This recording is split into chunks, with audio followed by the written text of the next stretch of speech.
პოზიციაზე უკვე. სინამდვილეში ერთადერთი ვის ინტერესიც არის ამ საგამოძიებო კომისიის შექმნა, ეს არის თავად დავით გეზერაშვილი. იცით რატომ? იმიტომ რომ იცით ყველამ რომ მიდის ჯერ კიდევ მიმდინარეობს გამოძიება როგორც საქართველოში, ისე საერთაშორისო მასშტაბით და საქართველო არის ნაწილი ამ საგამოძიებო ჯგუფისა, რომლითაც ხედავთ რომ ეტაპობრივად ხდება ამ ქსელის გაშიფრვა. საქართველო და ჩვენი პროკურატურა არის ნაწილი ამ ჯგუფისა. და მიდის ეტაპობრივი ამ საკითხების ეტაპობრივი გაშიფრვა და რა თქმა უნდა აქ არის საკითხები რომელიც გამოძიებას აქვს და საგამოძიებო კომისიას რაც შეუძლია გააკეთოს არის ის რომ გამოძიებაში არსებული მასალები, საკითხები გამოიტანოს საჯაროდ. სწორედ ამის მიმართ აქვს დიდი ალბათობით ინტერესი დავით გეზერაშვილს, რომ ის საკითხები, რაც დღემდე ჯერჯერობით არ არის ჯერ კიდე გამოტანილი, ვინაიდან გამოძიება მიმდინარეობს, წინსწრებით გაიგოს თუ რაზე არის საუბარი, რა სავარაუდო მტკიცებულებები არსებობს, რა სავარაუდო ეჭვები არსებობს და ასე შემდეგ. ამიტომ მე მიკვირს და ძალიან საინტერესო არის რომ ზუსტად ეს ჯგუფი ძალიან საინტერესოა ზუსტად რომ საინტერესოა რომ ეს ჯგუფი არის გამოყენებული ფარად იმისთვის რომ დააყენონ ამ საგამოძიებო კომისიის შექმნის ინიციატივა.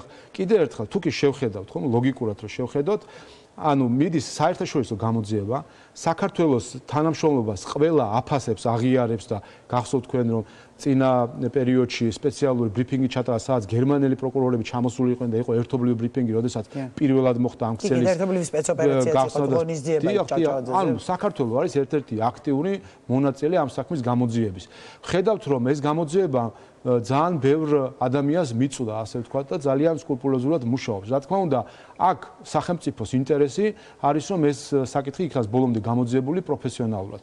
მაგრამ მეორეს მხრივ თუ კი ვინმეს აქვს აქედან გამომდინარე ინტერესი ვისაც აქვს რომ აქ რაც შეიძლება წინსწრებით გახდეს ცნობილი თუ რა არის შიგნით მასალებში არის თავად დავით გეზერაშვილი. ამიტომ საინტერესო ხრიკი არის პრინციპში რაც ახლა ამ საგამოძიებო კომისიის შექმნა და მან გამოიყენა ფარად ასე ვთქვათ გიორგი გახარიას და გუნდი პარტია საქართველოსთვის.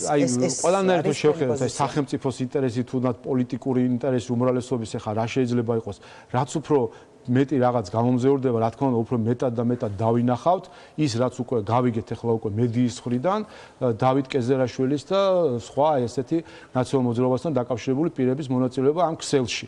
ეს პოლიტიკურად რო შევხედოთ, ჩვენი ინტერესი იყოს ამის გამომზეურება, მაგრამ ჩვენი ინტერესი ვინაიდან არის, რომ ეს გამოძიება წარიმართოს ბოლომდე პროფესიონალურად და თავის დროზე იქნას ყველაფერი გამომზეურებულიც, გამოძიებულიც და მტკიცებულებები შეგროვებული, ამიტომ ინტერესი გამოძიების არის ის, რომ დროზე ადრე, რა თქმა უნდა, რაღაც საკითხები არ გახმაურდეს და პირიქით, დავით გეზერაშვილის ინტერესი არის დროზე ადრე გახმაურება ამისი და საინტერესო ასე ვთქვათ, ხრიკი და სვლა არის, რომ ის იყენებს ამ პარტიას იმისთვის, რომ დააინიციოს საგამოძიებო კომისია. ამიტომ საინტერესოა იყენებს გახარიას პარტიას. ანუ ესე ჩანს, ახლა არ ვიცი მე რეალურად რა როგორ ხდება, მაგრამ ყოველ შემთხვევაში ლოგიკურად ასე ჩანს, კიდევ ერთხელ ვისაც აქვს ინტერესი, რომ რაც შეიძლება ჩაიხედოს დოკუმენტებში და წინსწრებით გაიგოს ეს საკითხები და ეს არის ერთადერთი შესაძლებლობა რაც ექნება საგამოძიებო კომისია, ხა თვითონ ბრალს ვერ წარუდგენს ვერავის და ვერებს ვერ დაიჭერს. ხო, საბოლოო ჯამში შედეგი რაც აქვს ხოლმე კომისიებს არის რომ საჯაროვდება ის მასალები, ის საკითხები, რომელიც მანამდე შეიძლება საჯარო არ ყოფილიყო და იქ შეიძლება დახურული სხდომაც იყოს, მაგრამ იქ დახურული სხდომიდან მინდას გამოიტანს უკვე სხვა საკითხი.